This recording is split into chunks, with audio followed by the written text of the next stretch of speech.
Good morning. Good morning. Happy Monday, everybody. I am Manila Chan. That over there is Ted Rall. You are tuned in to the Ted Manila Information Show, TMI for short, where we bring you way too much information. Anything from news, politics, lifestyle, fires. I think that's the new lifestyle these days.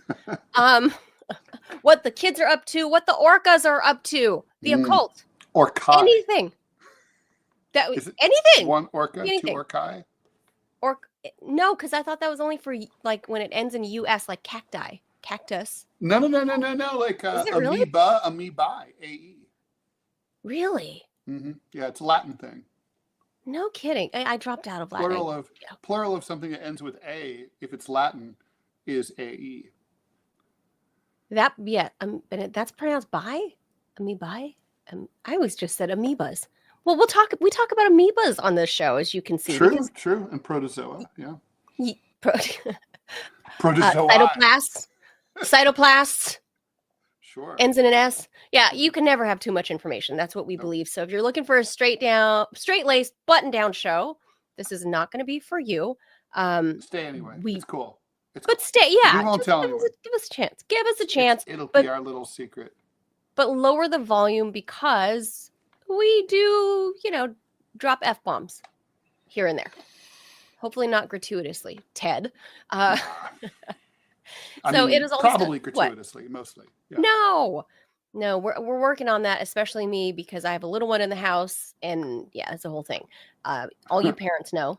It is all the stuff you know that you want to hear more about, and then random stuff you didn't know that you needed to know. We are live Monday through Friday at 10 a.m. Eastern, so please be sure to like and follow this show. I got a push on those folks on YouTube. We are getting dangerously close to finally becoming monetized. Please help us get there. If you're watching the show, please just hit that subscribe button. Don't worry, it's not going to make us rich. It's going to give us pennies, literally pennies. Yes, but we'll grow those pennies, hopefully, into, when the masses start watching. We can grow those pennies into an actual source of viable income for us after being laid off last fall. So here we are. And more to the point, making the show viable. Yes, that's so we can keep doing this for you. So make sure you hit that red subscribe button if you are on YouTube. Our folks over in the Rumble Room, good morning to you. The chat is always fire in there. If you are in the chat and you'd like to subscribe to this program and become a $5 a month or greater monthly subscriber, you can do so by hitting the white subscribe button that's below the chat box where you input your whatever you're about to say, the shade, the love, whatever. Mostly so shade. On today's show, we are going to be talking about security. This time, and we're a week out, Ted, from the Trump inauguration. He's number 45 and number 47. We're a week out from inauguration. I wonder if the security measures are going to be different. And also, a little bit of a different angle for the United Health CEO, Brian Thompson, his murder, and what the CEO class, like if they're all quaking in their boots, if people, in those high powered jobs, like what's happening in that world. We're going to talk to a security expert about that a little bit later on in the show. So with that, let's hop to some headlines.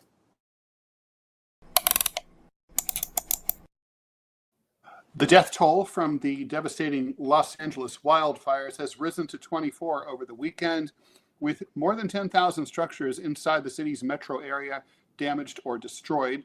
Officials say the fires may be the costliest in U.S. history. The cause has not yet been identified, although there's some hints as to what may have happened here. This may date back to a fire that was originally started in conjunction with fireworks for New Year's Eve. That started a fire that the fire department put out, but apparently the heat sort of stays underground for a while, and it may have sparked back up when the winds came. That's probably what happened here. Also, I'm sure that the death toll is much higher than 24. A lot of bodies have been completely incinerated, so it'll take a while to decide who's missing and who's dead.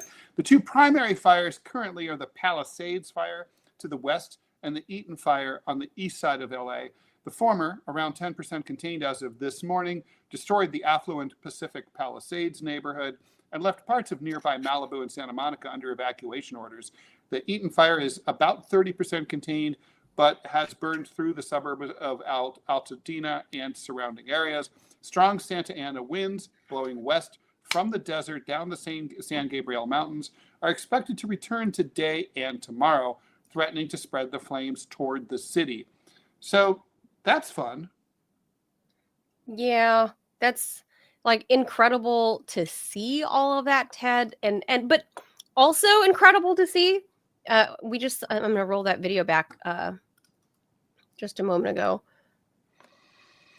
Well, we saw volunteers and what have you, and people donating stuff, which, you know, I hate to knock my peeps, but LA is known for being pretty self-absorbed. However, when something horrific like this happens, it's so nice to see that people like actually care about their neighbors, because I feel like Californians really get a bad rap about, you know, just being into their own vanity. So in many ways, The Angelinos are better though than like San Francisco Bay Area people. They're scum. They will Really? not. They won't help you if you're in trouble. They'll if you break down on the side of the road, they will not stop and help you. They may stop and mug you, but they're not going to help you. They're assholes. well, we do that too. We do a But, lot of like, mugging and stuff too. Like Angelinos, there's though, looting right now. There's But looting Angelinos, happening. I've seen it. Angelinos, they have solidarity. I've seen it over and over again. Yes. They really, it's because they know they live in a big city. And like New Yorkers, when you know you live in a big city and there's a crisis, you know you gotta help each other, because nobody's gonna make it unless you do. In San Francisco, they don't know that they live in a big city. They think it's still like the 1960s. They're all like a hippie they're all town? stoned, and they're all like hippy dippy, and so they like kind of like, dude, like, you know, I mean, really, Really? truly, they're the worst. They're the absolute worst. Yeah, NorCal and SoCal, two very different places. And for, you know, like I have, my family is mostly on the northeast side, but below the 210 freeway, which is south of the fires. And it doesn't look like as of yet that the Eaton fire is going to hop over the freeway. So my family wise, they'll be okay. My friends, however, are out on the west side, not in the Palisades, but you know, like West LA, Santa Monica, you know, because those are like the hip parts of town, and you know, like people move out that way to be near the beach. So The several air's of my better friends, too, usually. yeah, usually. So there's where I'm from, Whittier, the area that's not going to be on fire or on not Right in the middle not- there. Isn't that crazy? For whatever reason, we're not under like red flag air alerts. Ted, you would die and suffocate out there, because Oh, I know. everybody, as you can see, all those areas that are colored right there, they are all on like danger red alert air warnings. Like, stay inside your home. If you have air purifiers, turn them on. If you go outside, you got to put on, you know, like oxygen masks, basically, because it's like a nuclear bomb went off there, right? There's toxins all in the air because of all the plastic and the chemicals. So I think, you know, besides the what it looks like being war ravaged, almost, it looks like freaking Gaza in some places, like it just completely flattened. Yeah. The air quality is like, it's not working with the ocean. Like the ocean air is like pushing up against the Santa Ana winds that are coming down through the San Gabriel Mountains, as this guy, the weatherman, is showing there. So it's like trapping all the shit along all the burn areas. So that is no good. So Ted, don't travel to California for a while. Oh. That's all I can say. No plans to do so. All right, and let's move on to our next story. Special Counsel Jack Smith has resigned from the Justice Department. I'm so sad. Yeah, well, no one saw this one coming. After submitting his report on Trump, an expected move that comes amid legal wrangling over how much of the document can be made public in the days ahead. All of it, it's supposedly the land of the free. The department disclosed Smith's departure in a court filing on Saturday, saying that he had resigned a day earlier. The resignation, 10 days before the inauguration, follows the conclusion of 2 unsuccessful criminal prosecutions against Trump that were withdrawn after Trump won in November. At issue now is the fate of a 2-volume report that Smith and his team prepared about their twin investigations into Trump's efforts to try to overturn the 2020 election results and his misuse of classified documents at Mar-a-Lago. The Justice Department had been expected to make the document public in the final days of the Biden administration, but the Trump-appointed judge who presided over the classified documents case, Eileen Cannon, granted a defense request to at least temporarily halt its release. I don't give 2 shits about the Mar-a-Lago documents report, and I think it'll be boring as hell, and you can keep that one. But I want to see the other one. I want that report. I want to read it. It's ours. We paid for it. There's no reason not to release it. Wait, let's have it. The J6 part? Yeah. That's the only thing that arguably Trump ever did that Trump really did wrong and ought to have been prosecuted for. The other stuff is all bullshit. Well, the only problem is because they have linked two others that are related to Trump and tangentially, like, isn't one of those guys like his groundskeeper or some shit like that? Like, that's right. Like, at Mar-a-Lago, like, you're indicting the groundskeeper at Mar-a-Lago? Like, or was it the security guy with the cameras? Remember, he had like I don't remember. Turn off the cameras, the security cameras. I think that's him. He's not security. I think it's the groundskeeper. I think that's the same guy we're talking about. Probably. But it's like, dude, he's a groundskeeper, and like But anyway, there's 2 outstanding trials still going on, so that makes sense to me. Why other documents are not being released at this time until those things get resolved. But here's the thing: in a week from today, even if those men got convicted of whatever crimes, the DOJ was accusing them of, their boss, Donald Trump, can just wipe the slate clean for them in an instant, right? Like just instant pardon, because, he's coming in as a lame duck. He's already talked about pardoning. And I feel like that's not like a negative look for the incoming POTUS, because guess what? The outgoing POTUS has set the precedent of being like, I'm just going to pardon everybody. I'm going to pardon my kid. I'm going to pardon everybody. I'm going to pre-pardon Liz Cheney. I'm going to pre-pardon the entire Cheney clan just in case. I'm just going to pre-pardon people. Well, he didn't do that, to be clear. Well, he wants to. They've talked about it. They've said so. Yeah. He's verbalized it. So I don't know. He's got a week to do that. So there's still a possibility that Biden could and would do that. But the fact that he even verbalized the idea of a pre-pardon, I think is setting precedent. So when this guy comes into office, if he wants to, pardon his groundskeeper, so be it. And then, then have at it with all those reports, whatever, have at it. I think it's a fair reason to not release those things. And look, okay, Jack Smith is a douche. Well, he does have a future. I'm not going to say anything bad about him because he's likely to become a bartender at a hip bar in Williamsburg, Brooklyn. He looks like central casting for cool hipster bartender. Of a bartender? Hipster bartender in Brooklyn. So, I don't want him to spike my drink or anything. So, Jack, love you. A pair of North Korean soldiers fighting for Russia were captured by Ukrainian forces. That, according to the president of Ukraine, Volodymyr Zelensky, it marks the first time North Korean forces have been taken alive and held for questioning since their arrival at the front lines. The 2 soldiers were captured in the Kursk Oblast. Important to understand, this is part of Russia. It's not in Ukraine, Zelensky said in a post on X. While estimates vary, analysts think that North Korea sent about 10,000 troops to assist Russia sometime in October. The group represents less than 1% of North Korea's 1.3 million person military.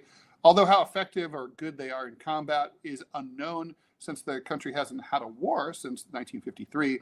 Separately, the U.S. leveled a new round of sanctions against Russia's energy sector, including so-called shadow fleets of ships supposedly secretly ferrying oil and gas. The restrictions are expected to impact China and India, which have become top destinations for Russian energy exports since the start of the war. I would not hold my breath that there will be much efficacy to those sanctions. Just saying. Well, Ted, remember, I feel like we were at the cutting edge of reporting on those said shadow fleets, because no one had ever heard about them until, those undersea cables got cut to like Estonia or whatever. Mm-hmm. And suddenly there's, but it's a Chinese flagship. But it's at the behest of the Russians.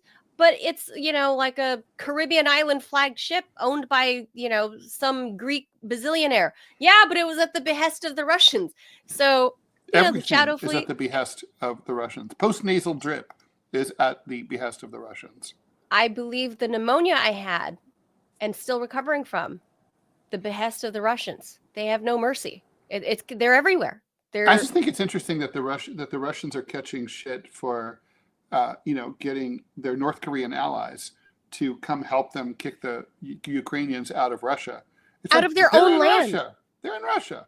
It's not like cheating. Okay, these are your ally. It's no more cheating than Ukraine getting help from NATO.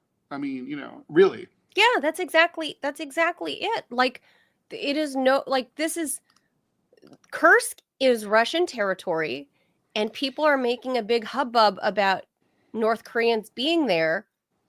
They were invited there. They were invited to Russia, and it's the Ukrainians that have invaded Kursk. So, this is, and having these two guys captured. I listened to the audio. I don't speak Korean, but wait, you're Asian. Don't all Asian people speak all Asian languages? I know that guy right there. That's Hung Sun. Oh, yeah. You went to he's high totally school together. I know his older sister. We went to college together. North Korean, so yeah, I would like to ask some of my Korean friends to listen to the audio and see if the translation is correct.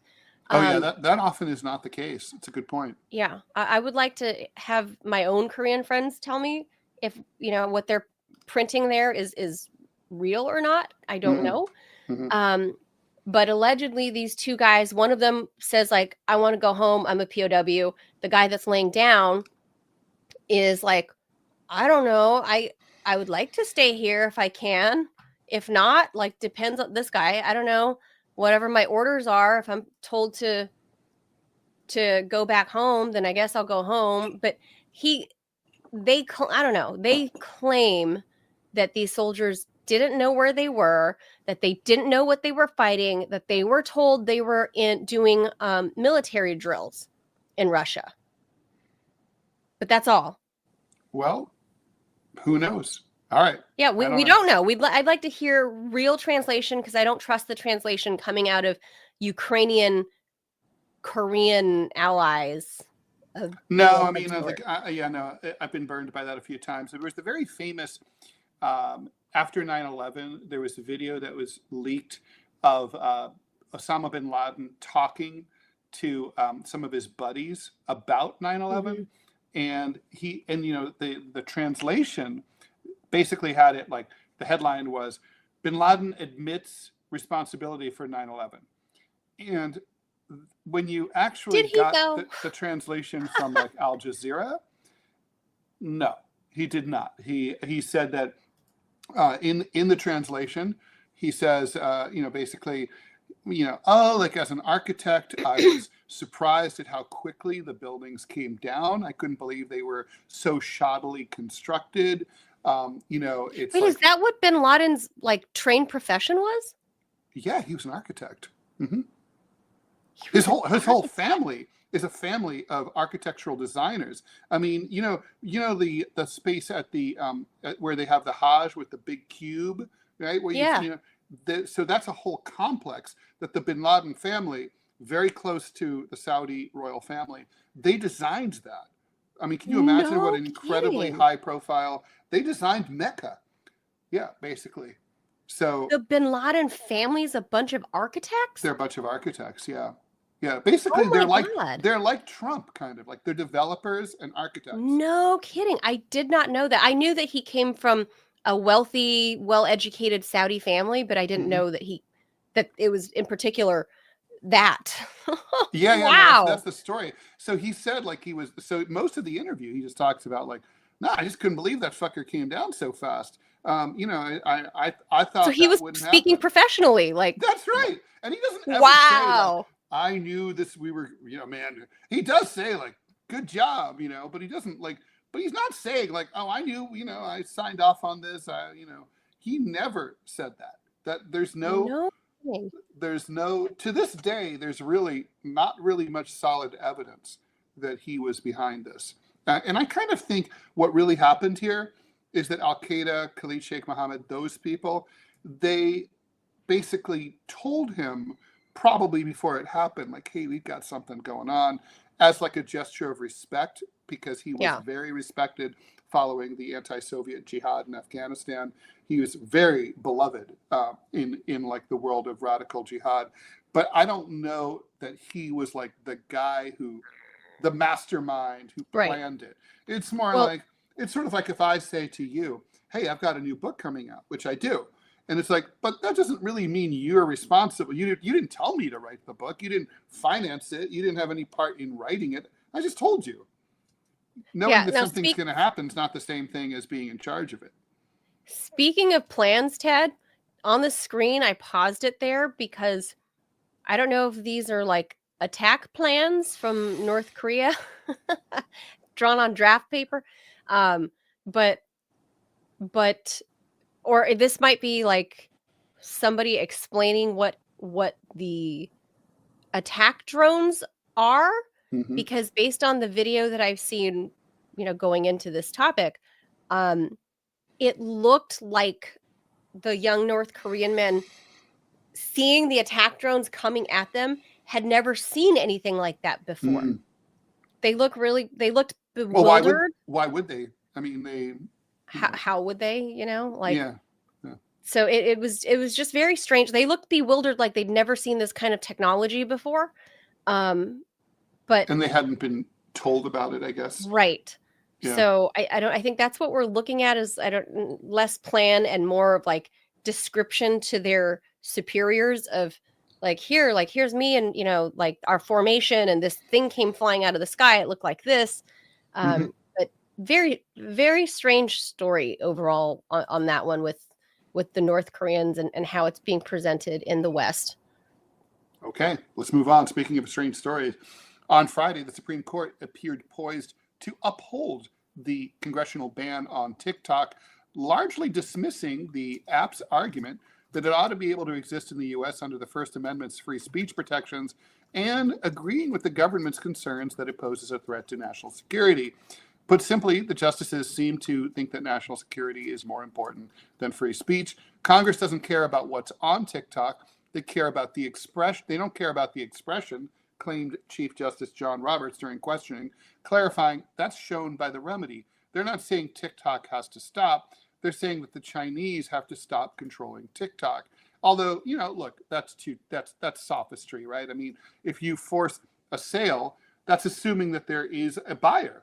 You know, and we don't know that. I mean, it's still an attempt to, you know, it could end up stopping because of that. What's the threat? U.S. lawmakers are concerned about the Chinese government having access to enormous amounts of Americans' data, and fear the app could be used to spread Beijing's agenda. Okay, what are they going to do with that data that they don't already have? And what's Beijing's agenda that they could spread? And how would this look? Anyway, Facebook and other American social media platforms are banned in China. Beijing takes a similar view to that of the U.S. government. They also don't have a First Amendment over there. The justices seem worried that TikTok could be used for espionage or even blackmail. If the court rules against the app, it would mean that ByteDance, the parent company of TikTok, has to divest from the company within 6 days before January 19th, or face a national ban on the grounds of national security grounds. But we don't even know what those national security grounds really are. The app would no longer be available on the Google or Apple app stores, but it won't disappear from your phone if you already have it downloaded. I guess I should go ahead and download it now because I don't have it. The ban would only affect future downloads. Without the ability to update the app, however, it would probably start to degrade, and TikTok would then block U.S. viewers before that happens to avoid further legal issues. Incoming President Trump has pledged to save the app, but there's no clear way to do so due to the congressional legislation. He's the one that initiated the idea of banning it in 2016 or 17, rather. Like this is so funny to me. Like, I have the app. I don't know. I don't use it. I don't really but I get it. It's a huge cultural phenomenon, especially with younger millennials and the Gen Zers. Mm-hmm. The young people your son's age, right? Like that's their thing. They live on TikTok. I get it. But like I know how devastating that is for them, because like for them, that's part of their reality. That's part of their life, right? But what I don't understand the US argument for this, Ted. They have never presented how this is actually a threat to Americans writ large, their data. They just say the same thing over and over again. Right. We're supposed to listen to that. Like it's what's national security, national security, national security. Okay. But what's the national, like what national security? Like please be specific. What? Like what is it? So if they're like, well, you're gonna have the Chinese government's gonna have American user data. Well, guess what? All the people that shop on Wish and Temu, which is like in the tens and tens and tens of millions of Americans, like let's say 100 million Americans use Temu and Wish and all these other, Chinese shopping apps that are, subsidized by the Chinese government anyways. So it's like no one needs to use TikTok to spy on Americans or get, get blackmail information by TikTok. There are other means to do it, and I feel like you're just going to cripple a lot of American businesses that rely on TikTok, as well as break the hearts of a gazillion young people that literally live on TikTok. Even though I don't get it myself, it's not my thing. But no, I don't get it either. I tried to figure it out, and it just didn't make any sense to me. But I mean, look, I will say this will have a corrosive political effect.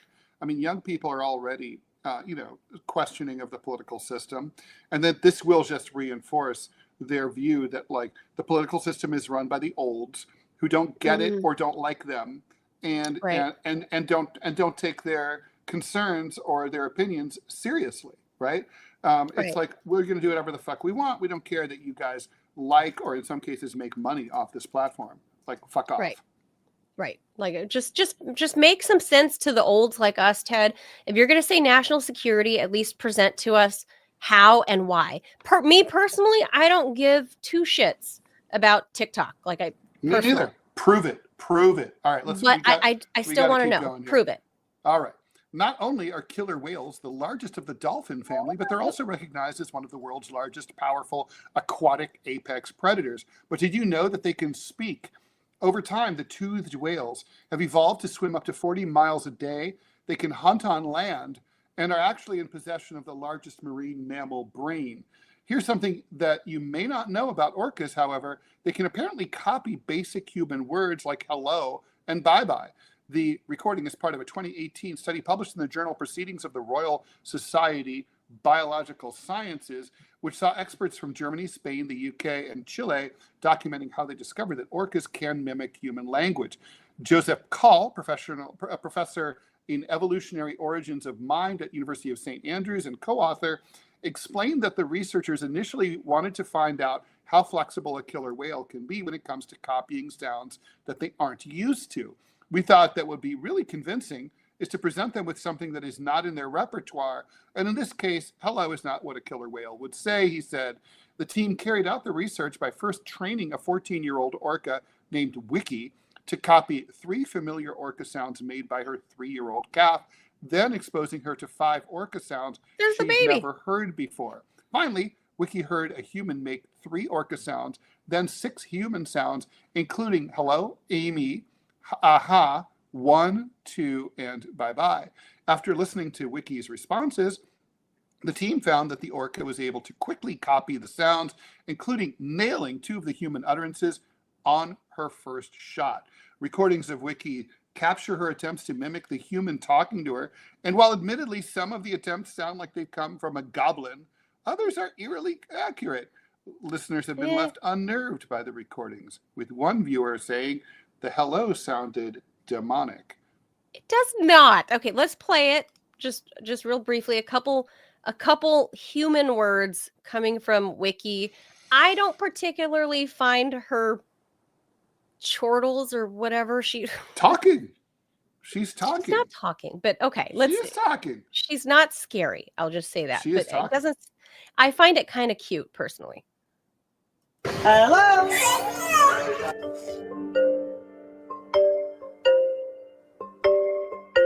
Hello.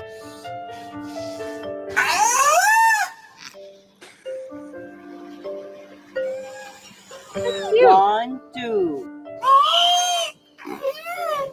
1, 2. Amy. That one wasn't so good. Amy. Bye bye. Oh.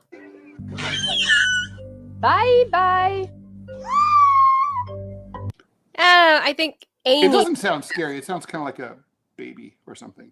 Yeah, I think it sounds cute. So but it's terrifying to think that do they have a voice box like humans, Ted? Do you know? Well, clearly, because obviously they couldn't make that sound otherwise. But that's kind of They must have a larynx. I mean, dolphins are mammals, so yeah, it's kind of it's scary in that sense, but that itself to me was not scary, but very cool. Also, they're super smart, and if they can hunt on land, travel vast distances, and kill pretty much anything they want, soon they will be ruling the world, and we will be their vassals. It's gonna the orca terror is coming. It's the orca's world. We're only living in it. Well, Ted, maybe our next guest will. They're already killing. Protect ourselves. They're already from like. The orcas. Remember, they're attacking people's ships, right? Like off the I know coast they of are. Spain and Portugal.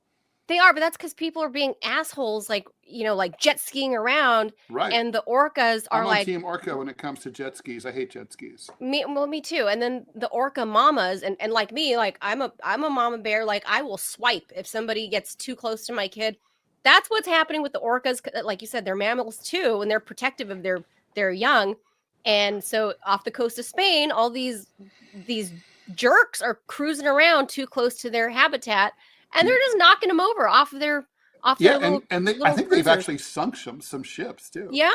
So it's on. But like I said,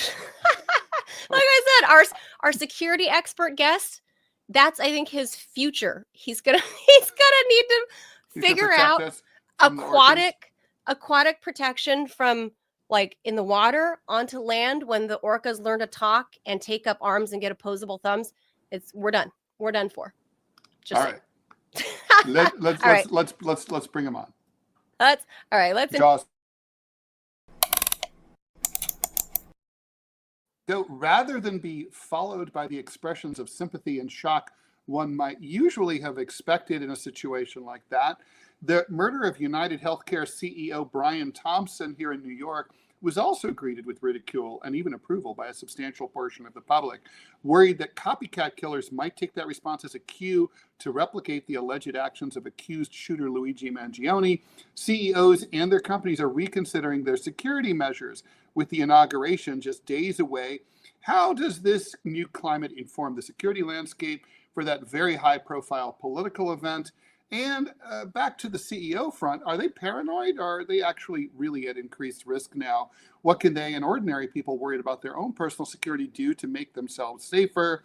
We are joined today by Mark Ledlow. He's a former U.S. Marine and the founder of Ledlow Security, a veteran-owned security company that offers worldwide asset protection, executive protection, and emergency response services. Ledlow specializes in threat and risk assessment services to private and government agencies. Mark, thanks for joining us here.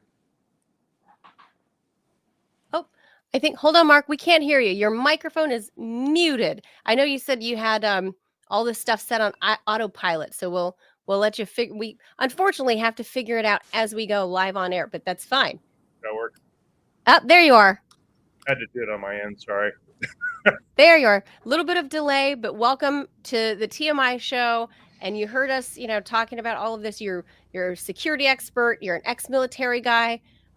First, you got to expand your business, I think, into aquatics. I think I need to get in with dolphins and orchids and all kinds of.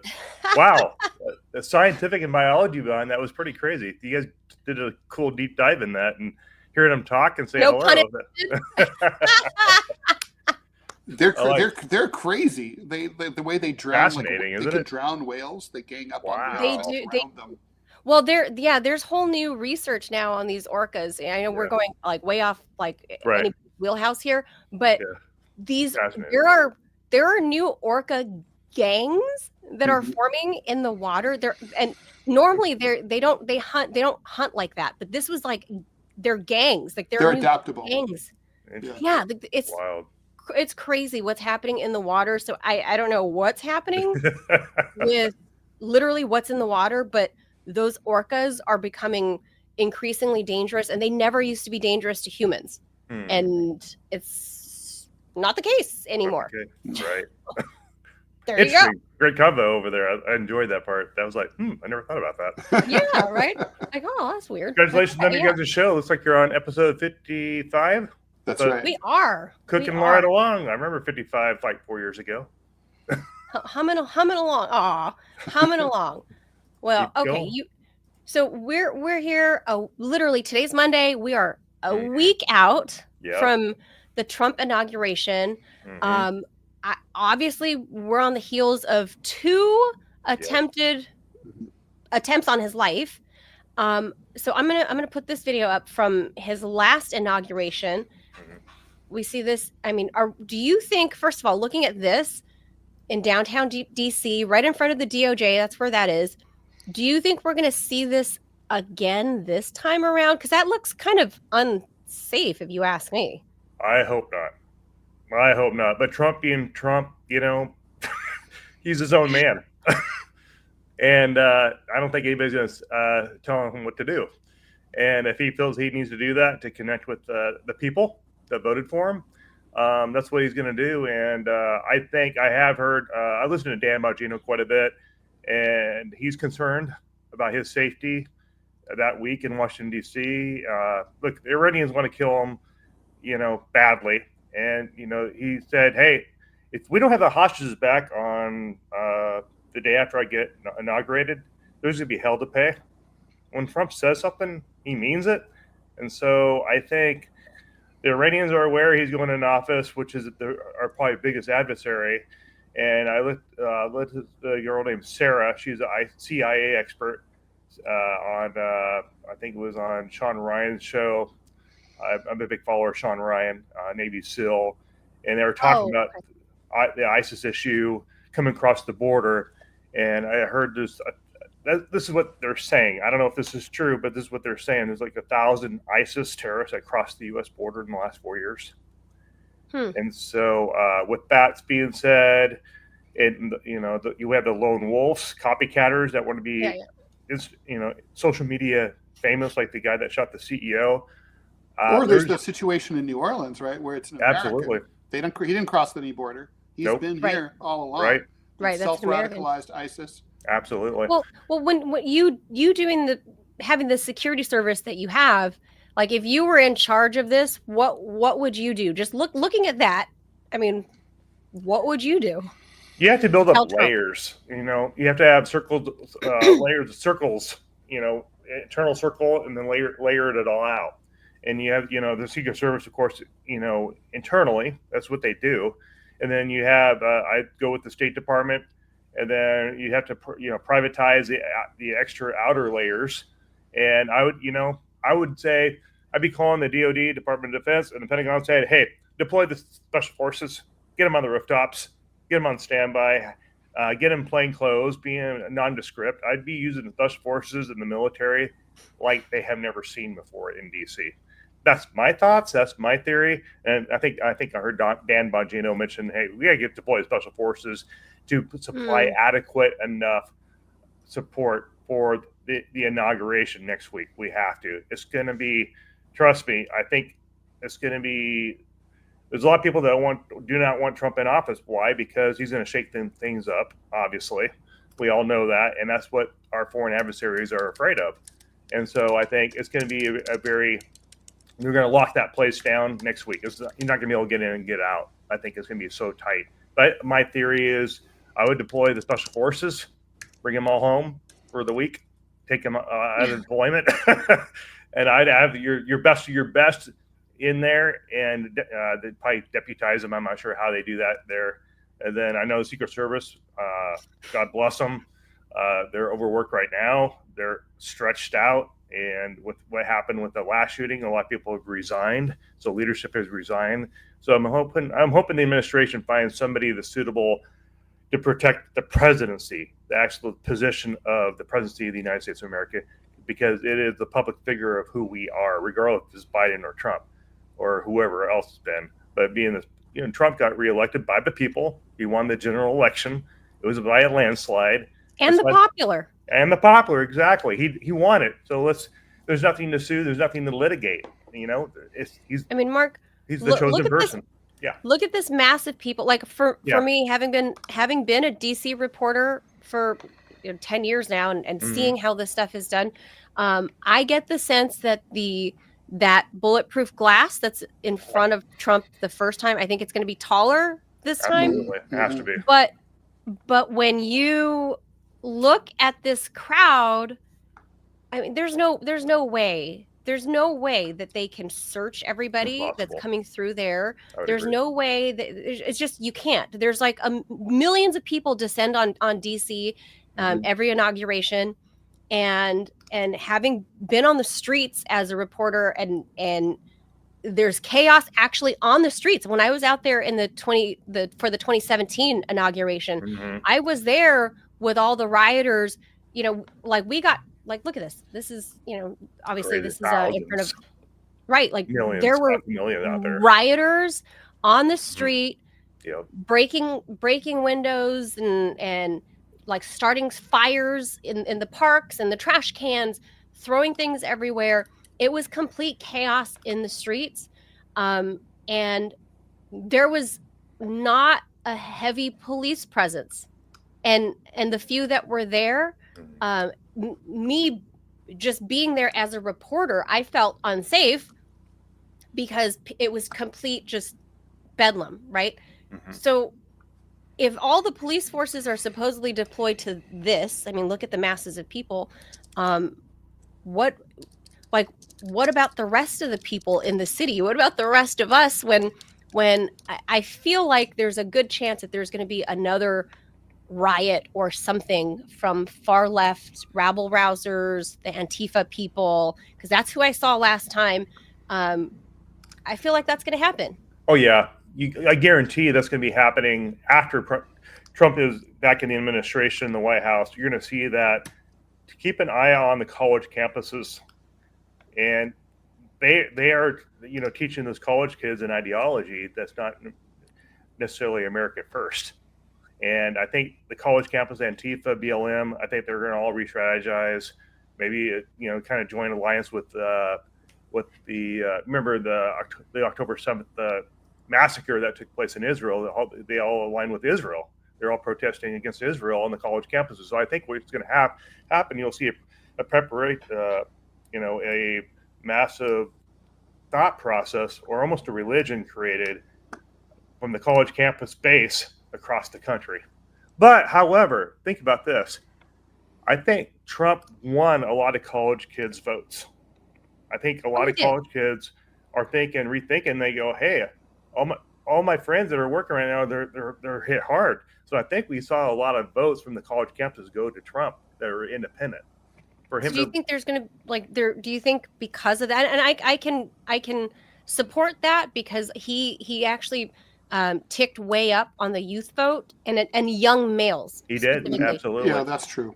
So I feel like perhaps it'll be less rioting.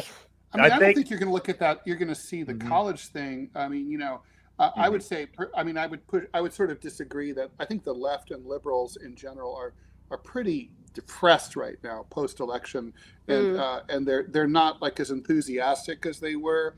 Oh, you think they're not shocked, 27. Ted, this time? I think they're shocked like the first really. time. I mean, these are my people, and they're Mhm. buff. I mean, they're just Yeah. they're just like dispirited. They're like, oh, I can't believe we got destroyed like this, and They're in Biden disbelief. lied to us about his mental acuity, and we got this ridiculous candidate in the form of Kamala Harris, and now what the hell do we do? But in terms of the inauguration, most colleges are out this month, right? They're not in session. My True. kid's home right now. He's in January? still sleeping. Yeah, my kid's not back to school until until February 1st. Well, most kids are out till January 20th, 25th. So there's probably not any organizational capacity at this point anyway. They're all home with their parents. Yeah, they're chilling. They're recovering from the holiday hangovers and stuff with their college friends, and hanging Right. out, having Wow. fun. But I think what the real concern for me is, from a military standpoint and from running a company, is the next 4 years are going to be hellacious, because we have millions and millions of people that crossed over that border that are going to create havoc, and we don't know who they are.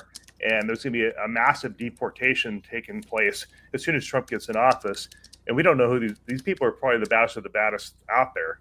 And so that's to be honest with you, my biggest concern is not really the inauguration. They're going to have that place locked down so quickly. I don't think there's going to be an attempt on Trump when he goes in. You don't think so? I don't think so. They're going to have that locked down. They're going to have every specialized agent, soldier, ops guy, men and women out there.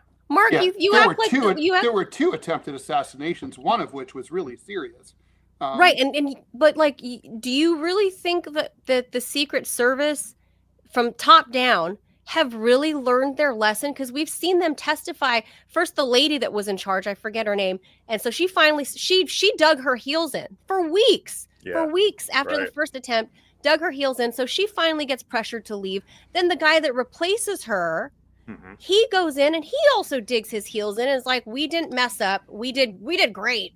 But the whole rest of the country saw what we saw, and we're like, no, Right. you didn't do really good. So can we actually trust the Secret Service to actually be doing their jobs this time around? Yeah, I think you're right. Manila, there's not a trust in the government right now. There's a lack of trust in the FBI. There's a lack of trust in that place called Washington, D.C. that can take care of the rest of the country. They're about themselves and taking care of themselves first. They could care less about the U.S. So you have a great point, valid point, and I think that's how most of the country feels. But I know how powerful our military is, and I think if they use as an ad hoc to the inauguration day with the military folks, like beyond Secret Service. Yes. I feel like Secret Service has shown the gap in their field of view when planning. Like I am no security expert. I'm just some like suburban mom reporter. I mean, that's my only security experience, is having been on the field as a reporter for many years. But as a suburban mom, when you show me the layout of that rally, I'd be like, wait a minute, why is that building not secured? Like, I'm no expert. Well, the shooter was on top of a building. Where's the area support by where Secret Service? the cops were inside the building. Like, this is You can't make this stuff up. Right. No, Can't make it up. If it was a show, you'd be like, that's not true. You have to send that to rewrite. It's ridiculous. Right. And I know how good the Secret Service really is. I worked with them, in my my career. I worked around them. I know how professional these folks are. And that was a bad look that day. That was bad. I mean, almost killed Trump that day. Yeah. And so I can see why the general public listening to your show would think, can the Secret Service really protect Trump on Inauguration Day? God, I hope so. For the sake of the country, I hope so. But do you think this problem was a top-down thing? Like, because are you leadership? Everything falls from rising from everything comes from the top. Leadership rises and falls from the top. It does. And so I'm sure Trump is going to, getting new leadership in there. I'm not sure. Heard Dan Bongino was being looked at. I don't know. Not sure. I'm not in the inner circle. You feel better about the people pounding the pavement that are Secret Service than the leadership, it sounds like. Well said. Yeah, well said. I think leadership has been caught in the political crossfire, And, Secret Service are the best of the best in the world, in my opinion. And then we also have the best of the best military force in the world. And I think the Secret Service will have to rely on Special Forces folks to really help them out in the next 4 years. I think that you're going to see a collaboration partnership like no other to keep the presidency, safe from harm's way. Trump's going to get in there. He's going to shake the world up. You watch. We know. You know what we did the first time, because that was like boot camp for his first 4 years. Now he's going back in there. Everything's going to be on stealth mode. And I think the world knows it. I think Putin recognizing it, our adversary sees it, and they go, oh, crap, what do we do now? Yeah, and he's going in as a lame duck. So he's like really, he has nothing to worry about this year, this time around. But as far as inauguration, I think, you're going to see probably different approaches. What they usually used to do, he's not going to probably do for the sake of his own safety.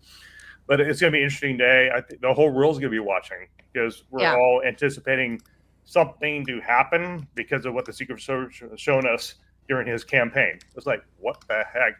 Why do we have people protecting him half his size, trying to cover his leg? That's they don't even know how to holster or they don't even know weapon system handling in front of the vehicle. It's like that's a lot of the woke DEI stuff that's starting to get abandoned from corporate America downwards, little by little. It's getting peeled away. Which I think when it comes to security and militarily speaking, I'm sure you would much rather have a guy that's Ted size who's like 6'3", 6'4", have your 6 than a little 5'5", 100-pound Asian lady. Like I'm sure you'd rather Ted have your 6, not me.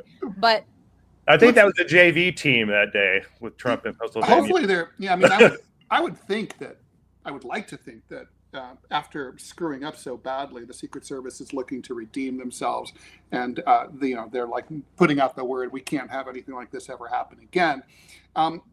Let's pivot a little bit to the CEO question. Yeah, absolutely. Immediately after the shooting of Brian Thompson here in Manhattan, the public reaction has been kind of mixed, I'll say. But I've never seen a gleeful reaction to a shooting of anybody. I'm 61 years old. I've just never seen, a public, a person who is not like a war criminal, like, Osama bin Laden or someone like that, their death be, greeted with such glee. And, we can set aside the whole politics of, why that is. And people definitely have good reason to hate healthcare companies. But I guess the question is, and we've heard that CEOs and corporations have been amping up their security. They have been. They've been taking private information, personal information offline, so it's not as easy to find out who these people are and where they live, maybe, and all that kind of thing. But is it reasonable to view that as kind of a quantum singularity? Like, it's not like people are going to be. How likely is someone to be inspired by an event like this and say, "Wow, look at Luigi Mangione. I mean, he's people love him." They might love me too if I did something similar. Or is it kind of like that happens and then that's it, and there's not really that much more to worry about? Well, I'll tell you a story. I was in Dallas getting my hair cut by a barber. And this girl lady was probably 20 years old. And she told me a story about how that shooter, that CEO, is like an American hero to the under age 30 generation. I'm like, what? What are you talking about? Well, this is how they think. Most of them are thinking they live day to day. They have given up hope of trying to have that, house with a white picket fence. They have given up hope of having a career. They just don't believe in the American dream anymore. They've given up hope. They live with mom and dad, and if they can pay their bills today, they just live for today. And what they see that guy did was he shot the CEO who has killed, thousands and thousands of patients because that company refused to pay out, policy payments for cancer, where they've had a friend or family, a loved one that had died under that guy's watch. That's how they feel. I'm like, really? Wow. And she's actually be coming on my podcast to share that story. it was like, whoa, I don't think that way, but the young generation does. So the guy that shot that guy is a modern day superhero to this under 30 age bracket in the United States of America. I'm like, what Luigi. the heck? Luigi's like this weird cult hero now. Yes, and TikTok, Absolutely. social media has exploded him. And so what that's going to do for copycats that have a policy that's denied is going to inspire those copycats to do the same thing Luigi did to the CEO. And I have heard through other colleagues in the security industry that security companies have, like, I've heard there's like in 1 week, there's like $30 million in contracts given to a lot of CEO boards, in business contracts. I'm not going to say the company was, but they are bolstering, bumping up their security for this following year. They have to, because what's the problem with security companies or companies as a whole is that, Fortune 500, Fortune 100, whatever they are, the security expense budget is below janitorial services at the very bottom line item in the corporate budget. It is. I've seen it. That's how seriously they used to take security for the leadership of their companies. It's below that budget. And the victim in this case really didn't have any security, right? He was walking by himself on a Manhattan street. Yeah, by himself. Yeah. Didn't feel like why was that? Really? I don't want to say things that aren't true about the board decision. He just didn't have it. Maybe my theory is he didn't see that he was a big deal and he needed security. I'm just a CEO of a multi-billion-dollar company. I don't know if it's a billion-dollar company. A very unpopular multi-billion-dollar company. Exactly, Ted. Very well said. And so I think now the shareholders are thinking, we got to protect our brand. We got to protect our leadership. Oh crap! What happens if this happens to us? And so brand reputation is critical. Share values. You got to protect the share value of the company. You think about that guy got shot. How much value did that company lose in one day after that stock dropped? Right. That's millions and millions of dollars of equity lost in one day. And so I think the boards and the shareholders are rethinking, and the C-suite are rethinking how they conduct business day to day. Oh, we don't need security. We don't need a bunch of bodyguards. Right. But I think Luigi changed that mindset in one day, unfortunately, to cost someone his life. And you think about the ideology of the under 30 age group and how they think now. The way of thinking is totally different from our age group. They're not thinking a career. They don't even think that way, right? They've given up hope. So you're saying they're nihilists. Exactly. Very well said. And so I think you're going to see a strengthening of security, and that security budget that was below janitorial service go to the top, maybe the top 5 line items in that corporation's budget, I hope. Are there certain sectors that are more vulnerable than others? I mean, like unpopular sectors, like obviously healthcare. But, let's say cable companies or, whatever. Or are there other sectors that are less vulnerable that are just they're just not on the radar as much? I would say our energy sector, our water resource or reservoirs. If somebody wanted to do an attack on the U.S., those water reservoirs are wide open. You get a drone, you can do whatever. And I think the terrorists know that. And I think as far as corporate entities, I mean, I think cyber is probably the biggest. If someone would want to take out the U.S., cyber would be the most effective way to do it. Cyber. Yeah. Speaking of cyber, I mean, like, for example, somebody high profile like Elon Musk, I know for a fact that he travels with armed security all the time, everywhere, even before he became the owner of Twitter, and before I was covering the Detroit Auto Show many years ago, and I think it was the year that he was unveiling the first Tesla prototype, and I waited outside because I had heard he was coming, but I was outside. And he came after the whole thing closed down, and he was flanked by 4 guards, 2 in front of him, 2 behind him. So even little me running with a stick microphone he's a big guy, right? Like he's a big dude.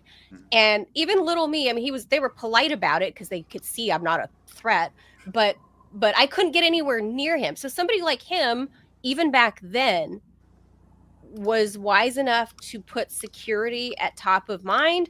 And which is why I think people gave Elon Musk Well, a he's lot also of a shit. celebrity CEO, right? Well, So he has well, a now.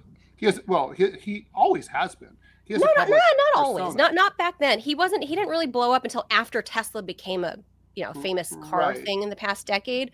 But this is like a while back, right? Like when he was debuting the car at the auto show. Like he was kind of famous in some circles, but not really. He wasn't the rabble rouser that we know him as today.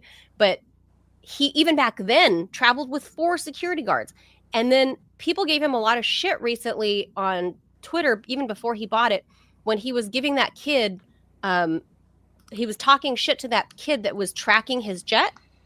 Oh, right. Because it's a security threat. And then people are like, oh, you're such a wuss, Elon Musk. And No, I didn't blame him at all. I was like, I don't blame him. It's like it's his own platform. He's gonna let his own platform be used to track him and mess up his. I would not allow it either. Well, I think about that, social media, how much has it changed the way we perceive people? Like now that the shooter that shot the CEO, he's like due to social media and Instagram, he's like in TikTok, he's like famous, like crazy. Right. He's the most For sought his age after. group. It's his age group. And I think social media has become a new detriment to our society and our culture, creating risks and threats we never thought we could even see or imagine happening today. You have all these wealthy trust fund kids traveling around on yachts. Stuff what they do, they take selfies and stuff of where they're at. Boom. You want to kidnap a ransom in a foreign country, that's the best way to do it. And I know, right? That's John true. Paul Getty the third, right? Like, yeah, exactly. 2.0. Great movie there. And that's the new problems we have in today. We have a new technology, new way of communication, new platforms. And so these celebrity kids and trusty babies and trusty kids of billion-dollar family offices are traveling the world. Like, I think, what's her name? Hunt's family's daughter. She's all over Instagram. Oh, I'm here and here on the yacht and here on the yacht. I'm like, I hope they have security, because she's always, I follow Patrick Mahomes of the Chiefs, and I started following her to see what type of stuff she does, just as from a case study standpoint. And I'm like, there's a lot of people that do that. They show where they're at, what they're doing. Yes. And so they put themselves in a vulnerable position. So data protection is so critical in today's world. And I don't think people realize, I just need bodyguards. Well, you need to have protective intelligence as well. You need to have people that point. Have the know-how to go in the back door and scrub social media, scrub the internet to see what real threats are. Yeah, physical protection is really good for CEOs, but you also have to have the package of protective intelligence on the side to do your due diligence on LinkedIn and social media to see who your haters are. What part does PR play in this kind of? I mean, obviously, United Healthcare has a major PR issue here. This is a crisis, right? Management issue. I mean, it seems to me like United Healthcare has not handled this very well. There was the only public statement that's really been made has been deploring what happened, sympathy for the CEO, and then the leaked the top president who his video to his employees basically saying we didn't do anything wrong and we shouldn't change anything. I mean, is this kind of like a Tylenol moment where a company like United Healthcare should say, of course, we are just devastated here about what happened to our CEO, and nothing like this should ever happen again. But that said, we are taking another look at the way we do things. I mean, is there a way to thread this needle without seeming to endorse or in any way, shape, or form validate what happened to Brian Thompson? Yeah, I think you have some great conversation, Ted, because for me, I would say I have a good contact in Washington, D.C., Chris Newham. Shout out to Chris Newham. He's a lobbyist in D.C., and he also has a PR firm. And what those guys and gals do is, as Manila knows, being in broadcasting, you hire a PR firm to go full counter assault on whatever the conversation being said, and you just bury that down. You start spinning up the news, releases and change the subject heading. I mean, think about how many times the news cycle changed during the shooting of Trump. I saw it happen before my eyes on the different networks. They're just trying to change the subject as fast as they could, and then all of a sudden something new would happen. They just couldn't keep up. So I think PR is massively huge in today's world, and misinformation and information to get the right. You want the right PR firm to protect your brand and your image, because if they don't catch it in time, it can destroy your stock value within an hour, within a day. So I think it's true. A different world we live in. I mean, is there a way for a company like United to say, like, hey, we're kind of sorry about the fact that you guys hate us? You know, what did they do? Did they ever do an apology for anything, or no? No, and I can see why they wouldn't. I really can. But, Okay. you know, it might seem like, well, we're not going to say anything that They seems to admit wrongdoing, or that would seem that like what happened was okay. Right. But they haven't done that at all, and I think Good point. it seems a little tone deaf. Maybe the shareholders have decided to go that direction with their. I'm sure their general counsel is advising them on what to say, what not to say.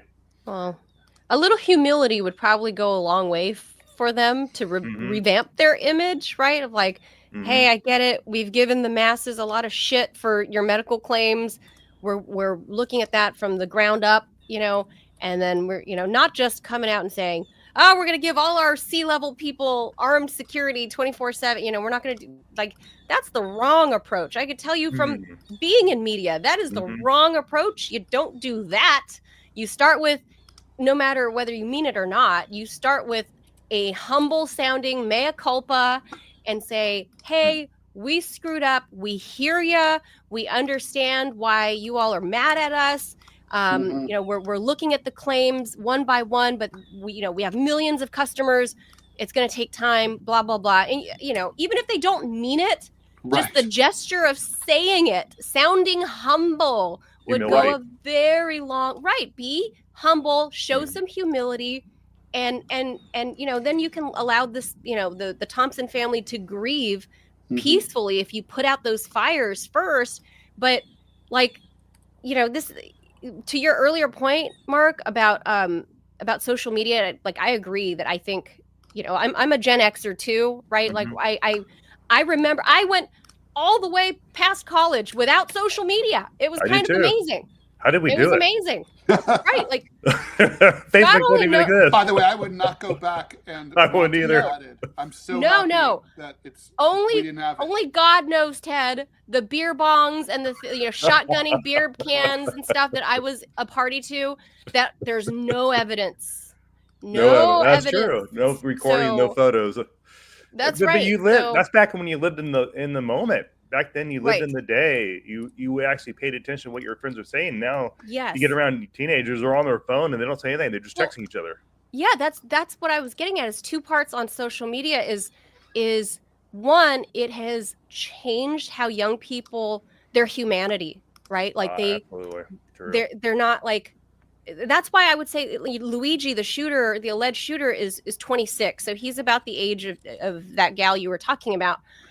So more or less in that generation, it's changed how they view humanity, how they connect with other people, as you know, on the core level, that they would somehow not even view justify taking somebody else's life as okay. Like that's where I'm from, is like, you know, like having Catholic roots, Christian roots, right? Is like a life is valuable, and you don't, you know, no matter who it is, you just, if you can avoid taking it, you don't take it. You know, but Luigi was highly educated, wasn't he? Like he's a rich kid. Rich kid. He's a rich kid from Maryland. A rich kid from Maryland pulls the trigger. Yeah. What happened? That really case freaked study out. Yeah, and people don't know if it was a psychotic break or Could be. It's just political. People wanted to make it personal, like, you know, maybe something happened to him, but there's no evidence that he was ever. Well, he was never a client of United Healthcare. There's no evidence that he was ever personally screwed over by a healthcare company. Right. He had that back surgery, but apparently, by his own account, it went well. Right. So it's not personal. Very strange. Right. But his generation, again, the social media has kind of like made kids disconnect from humanity. That's my read of it anyway. But then also with social media, like you said, Mark, their faces are right here all the time. Doesn't that in and of itself pose a security risk to the average person in that age group? Like, hello, you're gonna get mugged. You're gonna get hit by a car, like the New Orleans car ramming on New Year's morning, right? Absolutely. Like they're on their phones. If half of those guys were on their phones, they wouldn't have they're got taking hit. selfies, right? Like if you're paying attention, Self-awareness. you can avoid situational awareness stuff. You can avoid absolutely getting hurt. But like, I'm not implying this is a Brian Thompson thing, because as you can see, his hands, he was in his 50s, so he's in our age group. Where, no, he wasn't on his phone. No, he was walking somewhere to point A to He point was B. ambushed. Yeah. But here's a little secret advice for your audience that's listening to this that want to build a program. The biggest hits on principal, we call Brian, the CEO, a principal. And whenever they get hit, it's always from coming and going. It's never at the place, like leaving the house, going to work, leaving work to go home. Because if somebody that's casing them or watching their behaviors for a couple of days, we call that surveillance. So usually, like Luigi, for example, he did his surveillance work on the principal. He knew that Brian would be there at X time, X day, at X hour. So he knew where to be because he already did surveillance on his victim. And so people that travel, C-suites that travel from point A to point B, most times they're going to be hit is leaving the house or leaving work to go. So it's during your movement time. Well, like the Reagan assassination attempt by John Hinckley, right? Right. So think about that. Anytime you're moving, it's when you're most vulnerable. That's why Secret Service always beefs up on the president when he's taking off or arriving. That's when you're most vulnerable. Because when the you're rally inside, was very unusual, right? Absolutely, very unusual. That was anything I knew that was pre-planned. When Luigi hit him, when he did, he had studied the timeline. He knew his itinerary. He knew what he was doing. He knew where to catch him. He did his homework. Wow. I mean, I know this is, I don't know if this is your wheelhouse or not, but I mean, I'm sure you've thought about it. What do you make of the sort of mix, the profile of Luigi Mangione, assuming that he is the killer, he's innocent until proven guilty. It's like in many ways he seemed to have been very smart. And then in other ways, he seems to have been really stupid.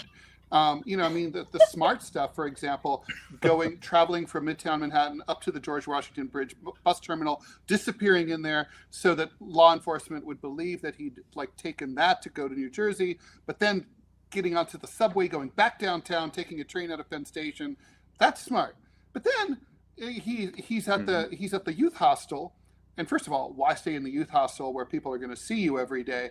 But also, he's at the youth hostel. And then at one point, the lady at the front desk says, I need to see your face to see if it goes with the ID. Why not just say, you know what? I'm going to have to leave and stay somewhere else. And, and that's what did him in, right? Yeah, ultimately. Good point. Good point. It's like, is that typical where someone can be really smart in some ways and really stupid in others? It's almost like he studied some secrets, like special forces training ops, and how he disappeared the way he did, using cash and transaction, not debit card, to be traced. And almost like he did some studying before he did all this stuff. And so, that's why he's so elusive and hard to catch, because he had used tactics not to, show himself by using debit card or credit cards or any type of transaction. And so, but then all of a sudden he left his bag in Central Park. What's with that? What for? Why? Great question. Why not just chuck it in a lake or, the Hudson River? Throw it down the river, the Potomac. See ya. Yeah. Look, take it with you. Yeah, exactly. Good point. That's a good question. Well, yeah, no one can explain. There are a lot of weird Why holes. was he still carrying the gun? I was just going to say that. I don't when know. they caught him, if it's a ghost gun or whatever they claimed it was. Get those chicken McNuggets to go. Right, right, he's hanging out like that. All those parts sound super weird to me, because he otherwise seemed like he. I think he's such an academic and so book smart, but common sense wasn't really common sense. Why wouldn't you throw that ghost gun in the lake or clean it off and toss it somewhere? Right. Why is it on your person? And why, if you're trying to evade police, why on God's green earth would you be carrying your supposed manifesto about killing him? Bad idea. I don't. Common sense versus academic book smart. He's a book smart kind of guy, but he couldn't keep himself out of getting caught. But I think he he did what he wanted to do to become famous. You think so? Well, I mean, Well, look how he reacts. So the cameras are on. See the narcissism come out of him. But I can see that. he's living. I think he's truly living for a cause. It was a political statement for sure. Yeah, he definitely believes in what he did to be right and justice. Yeah, in his mind. When they perp walked him out in New York, but Mayor Adams also used that for his own, Not like a good that was look. so tacky and gross. But like Luigi definitely was like, yeah, I'm the man. Not to mention, like, all I was thinking is Mayor Adams should be being perp walked too. I mean, he's indicted. That's a different conversation entirely about Mayor Adams and what's we happening live in New crazy York. times. But I hope the inauguration goes well for the sake of the country and for the sake of the people, sure. And for the safety of for the presidency. I hope it goes flawlessly and nothing happens. That's my hope, my prayer for the country and for the office. But it's gonna be a busy week. I'll be glued to my TV all day because I'm a security guy and I watch stuff too much probably, and I have to take a TV break and social media break like everybody else. But I think we're going to see the next 4 years is going to be some of the craziest times we've ever seen on U.S. soil. Again, because you have millions and millions of people that cross that U.S. border from Mexico. Who knows where they came from? But like Sarah said on the Sean Ryan show, that we have enemies on our soil that want to do us harm, and they're still here. And so that's my biggest concern more than anything. And then you're gonna always have the copycats out there. And I'm sure we'll have copycats act out like they did 4 years ago when the streets of burning in the country during the last presidential race. So they're getting ready to put that together out there. And inauguration, I was out there in DC back in Thanksgiving, running around checking it all out. They're fortifying everything. They're getting everything ready back in Thanksgiving time. Right after he won. Yep, I was out there checking it out for an OSAC briefing with the State Department. They've also fortified Trump Tower here in New York. The entire block behind Trump Tower is permanently closed to well car done. traffic. Okay. No kidding. There's police booths on both sides of the street, and you can bike or walk, but you can't. Interesting. You can't take a motor vehicle. So is it closed off like how the front of the White House is closed off? Mm-hmm. It's like there's bollards. And there's no way you're not. I mean, even a truck bomber would not be able to get in there. Yeah, I heard Mar-a-Lago is going to be in the new Camp David, is what I'm hearing from my contacts. Well, I mean, that could be. Makes that's sense. Cool. Yeah, because everybody likes to go to Mar-a-Lago. It's warmer than DC. So it's going to be interesting to see how the Trump administration does that. If he's going to spend more time in Mar-a-Lago than DC. Well, I mean, who knows? They've from what I've heard that he's had skiffs and stuff built in somewhere on the premises, so it's very possible. And we're looking, by the way, at this isn't actually live, but this is very recent footage from local news here in DC and what they're doing to set up for the inauguration. Mm-hmm. And this is a dress rehearsal, so I hope they have glass. Yeah, I'm looking for that bulletproof glass. Like it should be. I think Trump's like 6'5". He's tall. He's a tall guy. So that bulletproof glass, I hope the bulletproof glass, would be like 8 feet tall around that whole perimeter. I would hope. And they don't search everyone who attends this, do they? Or do they have to go through metal detectors? Or I don't even know. No, only the people that are. I only know from just having to report on it is that only the people that are around the president. Like if you're on the other side of the glass, no. But if you're on behind the glass with Trump, all those people are dignitaries or other politicians or whatever, and very, very wealthy donors. And for Trump's inauguration, he's had so many wealthy donors give money that they can't accommodate all of them. This is specifically for inauguration funds that they cannot accommodate all the rich people. And the rich people aren't even angry that they can't go, but they're using that, from what I heard, is that they're using that towards security. So, brilliant. I mean, I don't know last question to you, Mark. I know we've bent your ear for much longer than we're supposed to, but given that this is like a federal thing, right? The inauguration of a U.S. president, it's like federal security, right? It's federal money, federal security. Can private security also be contracted too, or is that like a no-no because it's a federal thing? On the inauguration, that's a good question. My thoughts are probably I'd go military, DOD, the government, Secret Service, all State Department, all those agencies probably there to fortify.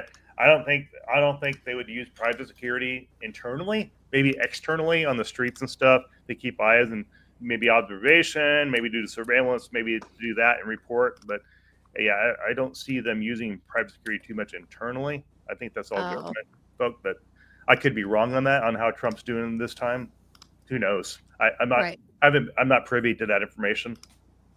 Right. I was just wondering if maybe it's a possibility if private security contractors can be involved, or if this is strictly, just government guns and no outside hired guns. Maybe, basically. Yeah, if you're a government contractor as a security organization, I'm sure you could probably do something with them as long as you clear classified background checks and all that. You could probably work on that. But I'm not privy on how they're doing the inauguration, if they include private security and that stuff. I do know folks that have worked on the exterior side of that. But once you get behind the glass, I think that all changes. That's all government, Secret Service, and all law enforcement officers of some agency that is active. Is my thought. Yeah. And after the J6 events, my office used to be right smack downtown, stone's throw from the White House. Nancy Pelosi ordered, massive security after J6, right? There were corridors, because I was within that corridor, that they closed off entire streets. Like it was like a war zone where I couldn't get through anywhere. I mean, I could because, I had proof that I had to go to my office and go to work, but the streets were cordoned off. There was National Guard walking around, and in many cases, they didn't have any mags in and people were scared. I could see that, and I would tell the person standing next to me, like, don't worry, they're not really armed. And they're like, what are you talking about? They're carrying long rifles. And I go, look right there, there's no mag in it, and he has no mags on his belt, so it's just interesting. So but the point is, it was a display of strength, right? Okay. So they really could potentially do something like that and erect it in like a matter of moments, like the day before the inauguration. So I wouldn't personally, like living out here, I wouldn't be shocked if that's what they did for the whole Trump thing, to avoid the chaos and the tens of millions of dollars that businesses experienced as far as like rioters, so and general safety. So I think DC will be locked down. I think that's my theory. They're going to lock that place down with military guards, and then your different layers of agencies, police officers, and it's going to be so tight you're not going to be able to get in there unless you have that all access or something like that. That's my thought. I would agree. Mark, that's what, 8 days from now? A week from today. Whoa. So exactly 7 days. Exactly 7 days. So at around this time, a week from now, we should have a brand new president in office. The same as the old president from before. So like old boss, same as the new boss, same as the old boss. Oh, they're probably a little different. I'm betting. Yeah. Maybe. He's been through a lot and he's learned a lot. Yeah, he's a different Trump this time. I can tell. I think when he got shot, that kind of changed a lot. I think from a spiritual standpoint, from a human standpoint, from I think he. Oh my God, I could have died that day. Yeah. Whoa. That does change you. And I think that's what got Elon Musk and Zuckerberg like. Whoa, that guy's a badass. You guys really think he had an epiphany moment, like a come to Jesus moment? I'm not saying he's going to be like, suddenly like Mother Teresa. But I mean, I think, any near-death experience usually changes you. I mean, the bullet grazed his ear. Yeah. I mean, it's like, having, I don't know if you guys have had near-death experiences. I have. Most people have. And when you have it, you're like, whoa. It rattles you. You're rattled. It changes you. He came off, he's more sober. He's more serious. Yeah, I would say so. I mean, he does still talk shit, but he's still Donald Trump. But yeah, I mean, keep him off Twitter. People might respect him more. That would be smart. Yeah. Oh, Although Elon's got there. elected president, so. Yeah. But Elon would jump all over him, and so did Mark Zuckerberg. He made a comment. That guy's a badass. He had blood dripping all up. He got his hands up. He said, fight, fight, fight. Undeniable. And I think that's what got the respect of Elon and Zuckerberg. When they saw that, they're like, whoa. Whoa, dude. They had a dude moment. Dude, that's a warrior. That's a warrior spirit. Would Biden do that? Probably not. Oh, no. Like, it would have caught him. We'll just say that. Yeah, for the sake of the presidency and for human life, I don't wish that on anybody. I don't care what. Yeah, I agree. I agree. I joke, but I do not wish murder on anybody. It doesn't matter if it's Joe Biden or Donald Trump. I don't wish that on anybody. And it would be especially horrible as you're the president of the United States, what that does to the rest of the country and the world in foreign policy and all of that stuff. It was just be terrible. Mark Ledlow, we'll leave that right there. We talked your ear off for a little bit too long. We appreciate you staying overtime with us. Mark Ledlow is a former U.S. Marine, founder of Ledlow Security, a veteran-owned security company that offers worldwide asset protection, executive protection, and emergency response services. Ledlow specializes in threat and risk assessment services to private and governmental agencies. As you said there, you were just in D.C. in the fall and meeting with the government side of things. So they need expertise like yours. Thank you so much, Mark. We appreciate it. Thanks for having me, guys. Thank you so much for coming here. Appreciate it. Happy New Year. Thank you. Bye-bye. Yeah, a week out, Ted. So here we are. So there it is. I wonder, I need to check the exact time because we might still be on air when Trump is sworn in. Nope. No? Nope. What time? That happens at 12 noon. Oh, really? The ceremony begins at 12 noon. I don't think he'll be sworn in. He might be sworn in exactly at 12. It might be one of those things where it starts. Is that a at 11. constitutional thing? Oh yeah, no. The president becomes. He takes office at 12 noon. Oh, I thought it was earlier. I thought it was like 10. No 12 way. noon.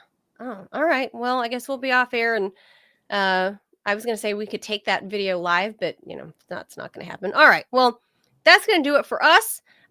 Manila Chan, Ted Rall, you were watching the TMI show, Ted Manila Information Show. Thank you, Putinbot, for swinging the hammer as always and monitoring the chat. That's, of course, producer Robbie. And shout out to Well Dressed Nerd. Thank you for the donation. Thank you. We appreciate that, of course. And of course, our regulars are all in the chat. Shout out to you guys for keeping it spicy in there. Please remember to hit subscribe no matter what platform you're on.